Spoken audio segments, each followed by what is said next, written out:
Welcome to the Emerging Lawyer series at the Coffee Conversation Show powered by the Emerging India Forum TIF and a tech partner, Prime Infotech Solution. Theme is Law, Leadership and Life Lessons. We have with us Archit Rajpal, Senior Manager, Legal at eMudra. With a remarkable journey that bridges public sector litigation and corporate law, Archit's journey is one of adaptability, continuous learning, and relentless evolution. He's a skilled in-house legal strategist with over a decade of diverse experience from standing at the bar in Patna to managing complex legal portfolios for top-tier companies like Tata Steel, ACT, FiberNet, and now eMudra. Tune in as we dive into his insights on legal leadership, negotiation mastery, and what it truly means to be an emerging legal professional in today's fast-paced world. So, welcome, Archit, today's coffee conversation. Thank you so much, Mr. Virani. It's a pleasure to be with you on this show. Okay. So let me explain you. There will be three rounds: professional, personal, and a surprise rapid fire round where you will be in the hot seat and you have to be witty, fun, and quick. And years of inspiration, legal AI 101. So Right. let's begin. So, Friend I'm Lion Amir Virani, hosted Coffee Conversation, legal tech evangelist at Prime Infotech Solution, author of 15 books. We help law firms, corporate legal startup and SMEs with world-class technology, software licensing, and tech training solutions. So my first question, Archit, from litigating in Patna High Court to leading legal teams in corporates, how did this transition come about and how's the journey been? uh, see, to begin with, this transition from litigating in Patna High Court to leading legal teams in corporate settings both was a strategic choice and a natural progression in my professional journey, I could say. So my early years in litigation, they basically helped me sharpen my legal acumen, my advocacy skills, and the ability to navigate complex legal systems. But as I grew professionally, I became more inclined towards the corporate and commercial side of the legal industry. So basically, I was, fascinated by the idea how legal strategy aligns with business vision. So that led me into the corporate world where I saw the opportunity to influence decisions from within and manage legal and compliance risk in a real time basis, and basically to contribute to the broader strategic goals of the organization. So over the years, I have had the privilege of leading legal teams and advising on high value cross border transactions across different regions of the world. And I would say this international exposure, it basically not only broadened my understanding of very legal systems and regulatory frameworks, but also helped me deepen my ability to negotiate and execute complex multi-jurisdiction deals. So, what truly excites me today, I would say, is the idea of fusion of law, business, and global collaboration, where legal insight becomes a driver of growth, innovation, and resilience for organizations operating in an increasingly interconnected world. That's beautiful. Okay. So let's dive deep into conversation. You have worked with both government departments and now with the corporate legal teams. How different are their legal ecosystems? In principle, I would say it's very different. So basically, working across both government departments and private corporations, uh, it gave me a rare and valuable perspective on two very distinct legal ecosystems that exist in the society. So in the governance space, I actually had the privilege of working with a very dynamic, intelligent, and knowledgeable senior IS officer who later on went on to become the chief secretary of Bihar. So under him, what I saw was his leadership style, his clarity of thought, and the commitment to public service. It left a lasting impression on me. Parallelly, I also had the experience of closely working with the then Revenue Minister of Bihar and observing firsthand how strategic policy decisions are made at the highest levels of governance. So these experiences exposed me to the intricacies of, I would say, public administration, legislative process, and the balance between legal compliance and socio-political impact. One of the most memorable assignment during this time was being part of the pioneering aerial survey project in Bihar, which was a transformative initiative involving coordination across legal, technical, and administrative domains. And Mhm. I remember clearly we were basically collaborating with one of the IITs to import the technology that was required in the aerial survey. So being involved in such a project at policy execution level, it gave me a deep appreciation of how law intersects with governance, innovation, and public interest. Now, in contrast, the corporate legal ecosystem in a private organization, I would say, is far more commercially driven. It's fast paced and structured around risk management, regulatory compliance, and operational efficiency. So, in a legal setup in a private organization or a large corporation, so what we see is that the decisions are often data led, timelines are tighter, and success is measured in terms of strategic alignment and bottom line impact.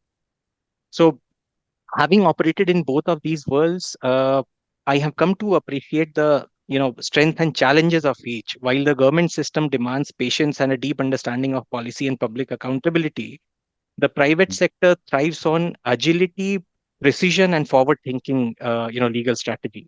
So navigating both has helped me build a balanced, adaptive legal mindset that I bring to every engagement. That's beautiful. Okay, that was about the mindset. Now let's come to what leadership lessons have you picked up managing legal teams across companies during your career? Right, right. So, see, one of the most profound leadership lessons I have learned came during my stint at Tata Steel, and I remain deeply grateful to my former boss there. So my former boss, he taught me that true leadership in legal isn't about having all the answers. It's about creating the space for others to find theirs. His ability to lead with clarity, empower without micromanaging, and uphold integrity in every decision left a lasting impact on me and how I approach leadership today. So what I learned there was that legal leaders must not only be problem solvers but also translators between legal complexity and business practicality. He showed me that the value of listening more than speaking, or of mentoring without overshadowing, and of always standing firm on ethical ground, no matter the commercial pressure, is what true leadership is about. And to this day, I follow these principles in the tasks that I undertake. That's beautiful. Okay, let's go memory down the lane. Uh, from your high impact negotiation cases, what taught you the most? Uh, See, I have been fortunate enough to come across impactful and high stakes matters wherever I have worked, whether be it at Tata Steel or my previous organization. So even in litigation, what I saw was that I was fortunate to have come across really high impact matters, which later on went on to become reported case laws across different journals. So each of these experiences has contributed uniquely to my understanding of law as both a tool for justice and a lever for strategic value, I would say. On the negotiation front, one of the most defining aspects of my corporate experience has been leading cross-border transactions involving, multiple stakeholders across Asia, Middle East, and the UK. So these negotiations were about much more than legal documentation. They required a deep sensitivity to the cultural context and understanding of how different business communities think, negotiate, and build trust. So I consciously work to adapt my communication and negotiation style to resonate with each party's expectations. And in doing so, I was able to win their confidence and successfully close complex deals. So another deeply fulfilling experience came from a previous organization where I was entrusted with drafting the bylaws for a large institutional setup.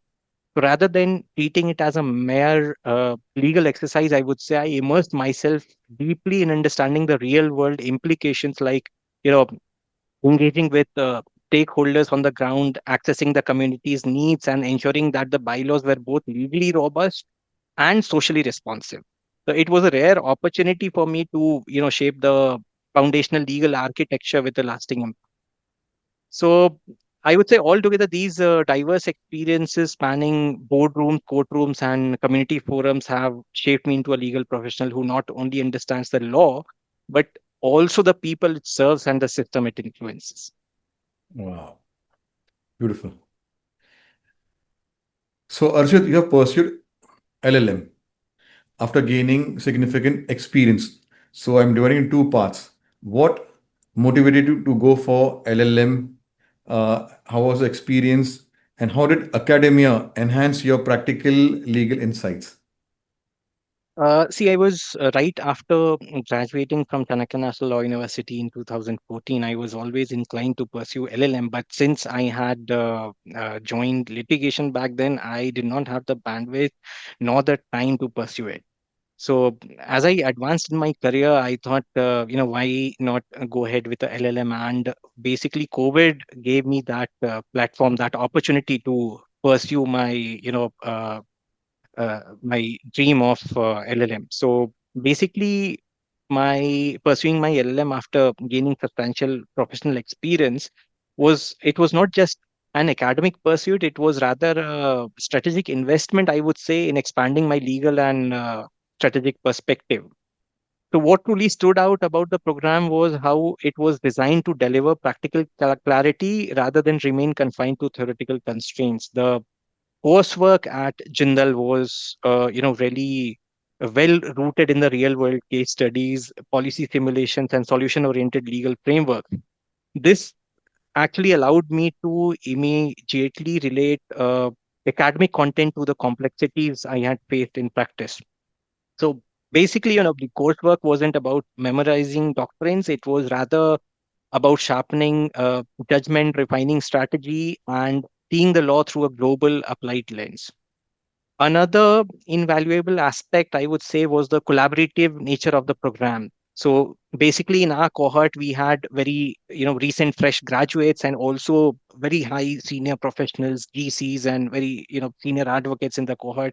So that basically gave us a collaborative environment, and through different group projects and cohort-based learning, I had the opportunity to engage with peers from different legal systems and industries. So these interactions basically offered a rich exchange of perspectives, whether on global compliance, human rights, tech regulation, or corporate governance. So overall, it was not just, the LLM didn't just reinforce my legal foundation, it basically elevated my thinking, it expanded my worldview and better equipped me to engage with the law, not just as a practitioner, but as with a global strategist mindset. That's beautiful. Like your approach of doing LLM. Uh, that's very good. So it's Thank you. so all those young legal professionals, Archit has beautifully summarized when is the right time to go for a LLM. As you said beautifully, कि भाई, it is my strategic investment. After gaining significant experience, it is necessary to upskill and you have to enroll for courses. There are many coffee speakers who have gone for LLM, they have gone for apna ye PhD, some for solicitor. Yes, they've gone abroad for doing their apna different courses. So that's coffee speakers inspires. Okay, continuous learning is very important. Right. That's good. Okay, so Archit, AI is everywhere. So my this question is related to AI. With AI and automation disrupting legal workflows in corporate legal environment, how do you see the role of uh, corporate lawyers evolving in the next 5 years? Well, that's a brilliant question. And I've been reading about AI a lot these days, especially, when I'm in a tech industry and working across different tech negotiations. So AI seems to have disrupted a lot of industries these days, especially the IT and tech sector, the software sector. But see, when we talk of the legal profession, I don't think AI will be able to disrupt the legal industry to that extent. My reasoning is, the AI, of course, is has transformed the legal profession in a lot more ways than we could think of. And I strongly believe it will never replace a lawyer. Now, what AI is doing right now is basically it is redefining what makes a lawyer truly valuable. Maybe in the next 5 years, automation will take over what machines do the best. It would speed up the task. It would help people scale up, and AI basically would help people do a pattern recognition. But legal profession is not about just this. Legal profession, I would say, was never meant to be about just processing documents or retrieving case law. The essence of law is human judgment. I'm speaking from my experience. It's about human judgment, moral reasoning, strategic clarity, and the courage to make decisions where the answers aren't black and white. So that's something no algorithm can replicate. For example, uh, the lawyers, I would say, of tomorrow won't be judged by how fast they can draft a contract, but by how well they can navigate ambiguity, advice in moments of crisis, and safeguard values in a world increasingly run by court. So we'll be called upon not just to interpret the law, but to question it, to reshape it, and to ensure that technology serves humanity, not the other way around. So in my own journey, I would say whether it has been across advising on cross-border deals or building legal frameworks for digital transformation or be it litigation, I have seen one truth stands out.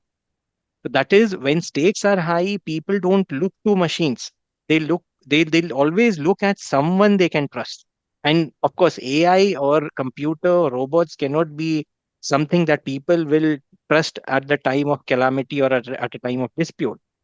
So that's the enduring power of a lawyer, and that's why our relevance isn't fading. It's rather evolving and becoming more essential than ever.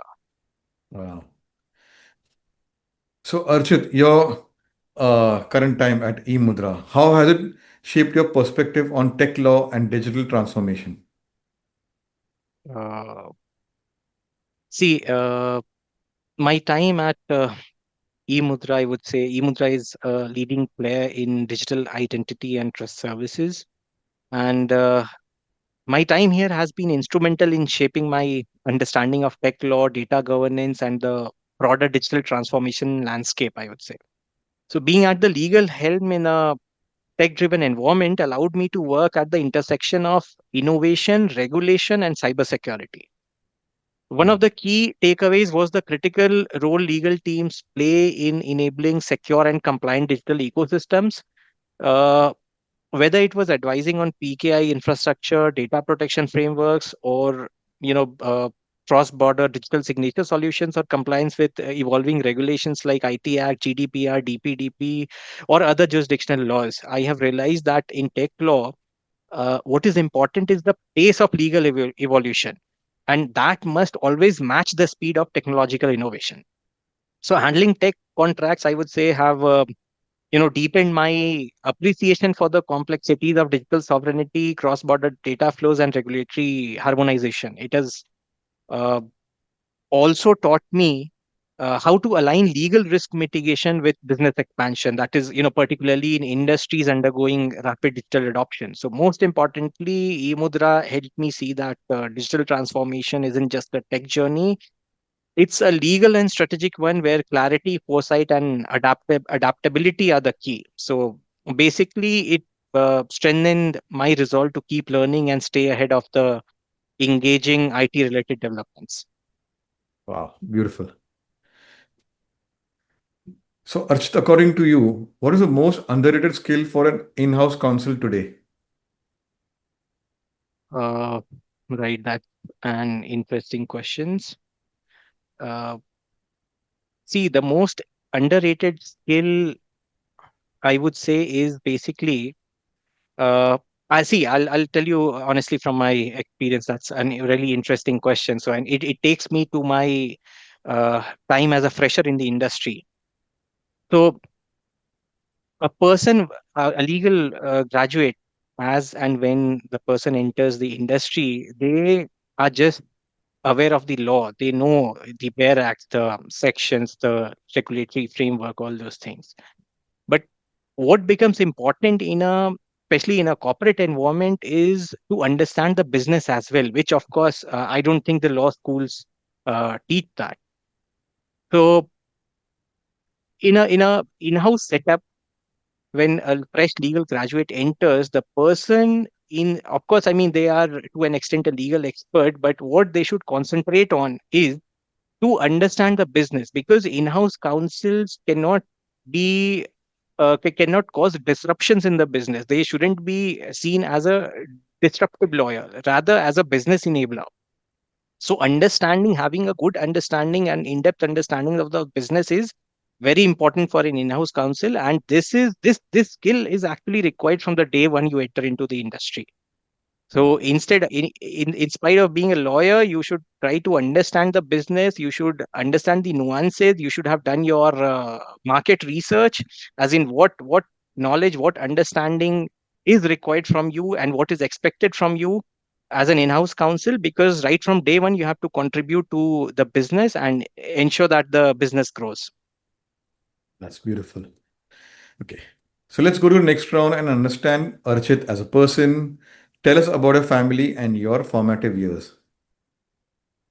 See, I come from a very humble family background, and I was born and brought up in Patna, where I spent most of my early years under the guardianship of my grandparents. So those years laid the emotional foundation of who I am today. I completed my schooling at DPS Patna, and it gave me an environment that not only emphasized academics but also instilled in me a strong human values, discipline, and sense of responsibility towards society.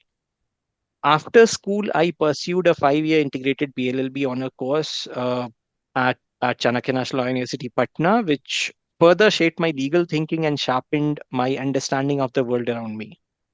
Growing up, I was, always surrounded by legal luminaries in my family, be it my maternal grandfather, who was a renowned criminal lawyer in Bihar, my paternal grandfather, who practiced taxation law, my uncle, who is a practicing lawyer at Supreme Court, and even my aunt, who is a designated senior at Supreme Court of India. So I was, I grew up around them, and I always had that, I always used to have that conversation around law, hear them talk to clients, and from there, I started catching up words, the legal phrases, and all.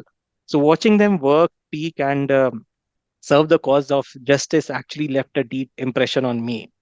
So I often say that, I didn't choose law, rather, it's law that chose me.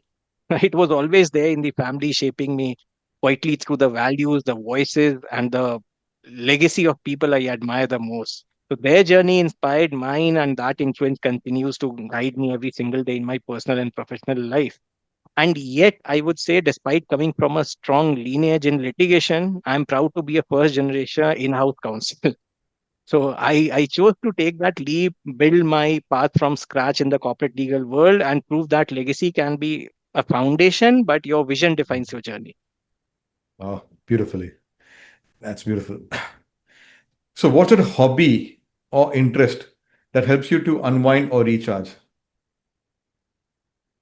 Mm, that's again an interesting question. So, see, I have a few hobbies which I pursue from time to time if I, of course, find time during my weekends mostly. One thing which I have liked a lot since uh, my young age, since my school time, is the hobby of flying simulator aircrafts. So that has been one hobby, because I initially wanted to be a pilot and I was always attracted by the idea of flying. So that is one thing which I continue till today. I fly simulators. I have a dedicated system for that, and I just like the idea of flying huge aircrafts over the simulators. If I don't do that, I basically I love to travel and cook. So that's how, my what my hobby is. Wow. So, what are your travel plans for 2025? Well, so my travel plans, I mean, I don't plan I mean so much in advance. What I do is I keep a track of the options available, and once I have an idea that my schedule would match it, I'll book the ticket and I'll just fly away. So probably I'm eyeing at celebrating my birthday somewhere outside India. Let's see. I'm not very sure. Wow. So, what is a book or movie which has lasting impact on you? Uh, See, I don't watch much movies, but I can surely tell you of a song, two songs actually that really inspires me. One is मैं जिंदगी का साथ निभाता चला गया, and the other Mm-hmm. one is Zinda from Bhag Milka Bhag. So the Mm. This song from Bhag Milka Bhag is a very beautifully written song in this era of Bollywood, which actually tells us to keep grinding, and that's what my motivation across my professional journey has been. That keep grinding no matter what. You wake up in the Mm. morning, suit up, and just work for your best, work for your organization's best. That's it. So that's what Wow. these two songs are about. Beautiful. Since you're from Patna, if someone wants to visit Patna, what are the places to visit and what are the food to have? Well, Patna is very famous for litti chokha, which of course now I believe has reached almost all parts of India. I've been across different places and I was surprised to see, अरे वाह, यहाँ भी लिट्टी चोखा मिलता है. So litti chokha is one thing, one amazing recipe that you could find in Patna. Apart from that, there are certain other delicacies like there is a sweet called khaja. Uh, there's a sweet from southern part of Bihar, Gaya. You would have heard both Gaya and Arsa. So I really like it. And apart from that, Gujia is very famous in Patna. We call it Pedakia there. And there are lots of Maneer ka laddu is there. Lots of delicacies are there. Patna has really reformed. I mean, there have been lots of infrastructural development in Patna in the past decade. So you would like to visit Marine Drive, that is very similar to the Marine Drive we have in Mumbai, and it's built across recently built across the banks of River Ganges. It's a Mm. beautiful place to chill and have fun with family. There are lots of eateries there. Apart from that, there is one heritage structure, Gol Ghar, that was used by Britishers pre-independence area for storing grains. Apart from that, from the Ashokan period, as we know that Bihar was the center Mm. stage of the modern empire. So during Ashoka's time, there was this well.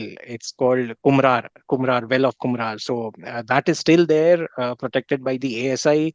And in and around Patna, there are lots of historical places that one must visit. Wow. So, if your friends had to describe you in three words, what would it be? Well, I'm all about values. I'm about discipline and always curious, I would say. Wow. So, my last two are reflective one. What are your plans for 2025 personally and professionally? Uh, so personally, I have promised something to my parents that I aim to fulfill, especially to my mother, to have a certain bank balance in her account that I would keep depositing. So that amongst Mhm. quite others. I mean, this is of course a very important thing to stop on my priority list. Professionally, I would say I wish to grow more. I wish to have a deeper understanding of the tech laws and the tech industry, especially when I'm dealing with cross-border transactions. I Mm. aim to have further knowledge about the laws that govern these regions, especially Kenya, Singapore, other Asian, South Asian countries, and the Middle East region. So this is what Mm. professionally I aim to achieve in 2025. Wow. So you should watch the lawyer series. There are coffee speakers out there who have Right. been working in these sectors. There Right, are one of the coffee speakers has worked at Interpol also, Harini, right. and she's dual qualified. Oh, wow, that's amazing. US and India. So there are many of the coffee speakers who Okay, are dual qualified. right. Right, right. If Okay. you're planning to do अपना ये कि PhD, you should connect with Gautam Mohanty. He is now based in Warsaw, and अपना doing his ये, so with PhD he's also doing अपना his solicitor, Oh, wow. Wow. That's and he's an amazing. off counsel role. Okay. Okay. Surely I'll So connect with him. so there are multiple coffee speakers are there कि you can connect अपना ये first watch the episode Right, and see how they have planned their journey, as you said, by multiple jurisdictions. There is Anirudh Krishnan, who's into arbitration but practicing in apna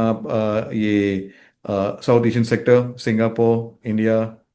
So right. apna, if you want to go into Gulf region, there is Varun Chablani is there. He's apna very helpful. Uh, and there is Aditya Reddy. He's at apna at PwC. He's a tax lawyer. Okay. So there are many, That's great. many. That's great. Right, So अपना uh, ये what do you say, lawyers from law firms who are doing अपना cross border. right, right, right. So अपना watch the episode, you'll get a lot of insights how to Surely, surely plan I'll your do. journey, and their अपना LinkedIn ये details are there. You can Of connect with course. them, and where you need our help, we are there. And Surely. अपना Thank ये you so because much you for that. become part of the coffee tribe community. Of course. Yeah. Thank you so much for that. Thank you so much. Okay. Fine. So my last one is a googly one. Describe Archit in one line. Uh, yeah. Well, I would say driven by purpose, grounded in values, and always curious to learn. Wow, beautiful. So let's put you in the hot seat. That is a rapid fire round. Uh, Litigation or corporate counsel? Corporate counsel. Wow. One word that defines your leadership style. Empathetic. Comfort food after a tough day. Chawal dal. Your favorite color. Black. Dream travel place. That's I have a list. Lankavi. A mantra you live by. Keep grinding. Best piece of advice received. Don't lose your focus. Wow. Logic or intuition. Logic. Coffee or chai during late nights. Coffee. Your coffee show. Yeah. Cheers. So you did well, and here's your book, which will help you understand about Thank the you A so much. part, which will Thank you so much. autograph and send to you. So, friend, it was a lovely conversation having with Archit, carrying his legacy, having with vision, putting his अपना ये foothold in अपना ये corporate legal, and doing his LLM after gaining experience, but with strategic planning. So this is what our coffee speakers bring to the table, whether they are young lawyers or senior lawyers. They have planned their journey. They have their creative interest, like he's into apna simulation of aircraft. He also likes to cook. So whenever you are in his place, sorry, in his region, you can connect with him. He'll invite you to you have his what do you say, signature dish. So this is what a Certainly. coffee speaker brings to the table. They are inspiring professional personal journey. Subscribe to the Coffee Corner show. There are 500 speakers out there, and if you want to be featured, so visit our website, the Emerging India Forum, or LinkedIn page, or connect with one of the coffee speakers. They would put in a word to continue your journey through a cup of coffee. So take care. We meet with another coffee speaker. Thank you. Thank you. Thank you so much for having me, Mr. Virani. Thank you.